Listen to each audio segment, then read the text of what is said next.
ଇଏ ହଉଛି ସାମନ୍ତରାୟ ପରିବାରର ବୋହୂ ରାଧା। ମାମୁନି ରାଧାର ନଣନ୍ଦ। ସାମାନ୍ୟ ଜିଦଖୋର ଚୁଲବୁଲି କିନ୍ତୁ ମନରେ ବହୁତ ଭଲ। ରାଧା ରୋଷେଇ ଘରେ ରୋଷେଇ କରୁଥାଏ। ଚୁଲିରେ ଭାତଟା ବସେଇଥିଲି, ଯାଇ ଦେଖି ଆସେ ହେଇଯିବଣି। ଠିକ ସେଇ ସମୟରେ ମାମୁନି ଆସି ଆଜି ଭାଉଜାକୁ ଗୋଟେ ମଜା ଚଖେଇବି।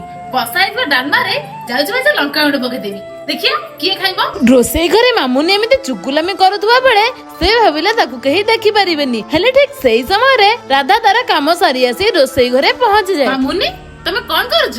ନା ଭାଉଜ ତମେ ଡାଲମା ବସେଇଥିଲେ ତ, ମୁଁ ଟିକେ ସ୍ପାଇସି କରୁଥିଲି। ଆଚ୍ଛା ଡାଲମା ହେଇଗଲାଣି? ହଁ ତମେ ଆସ ରୋଷେଇ କର।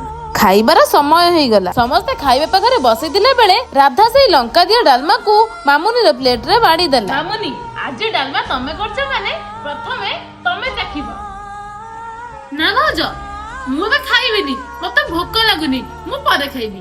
ଜାଣିଛି ମୁଁ ରୋଷେଇ ଘରେ ନଥିଲା ବେଳେ ତମେ ଡାଲମାରେ ବହୁତ ସାରା ଲଙ୍କା ଗୁଣ୍ଡ ପକେଇ ଦେଇଛ, ହେଲେ ସେ ରାଗ କାଟିବା ପାଇଁ ମୁଁ ତା ଦେହରେ ଅଳ୍ପ କିଛି ଦହି ମିଶେଇ ଦେଇଛି। ଏବେ ଡାଲମା ଚାଖ, ବହୁତ ସୁନ୍ଦର ଲାଗିବ ଖାଇବା ପାଇଁ।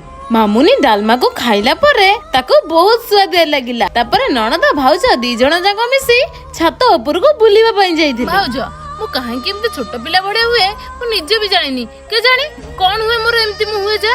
ମାମୁନି ନଣନ୍ଦ ଭାଉଜ ସମ୍ପର୍କ ଏମିତି, ଟିକେ ଖଟା ଆଉ ଟିକେ ମିଠା ନଥିଲେ ମଜା ଆସିବନି। କିନ୍ତୁ ଗୋଟେ କଥା ମନେ ରଖ, ଏ ଘରେ ଯଦି ତମର କିଏ ବେଷ୍ଟ ଫ୍ରେଣ୍ଡ ହେଇପାରିବ କେବଳ ତମର ଭାଉଜ।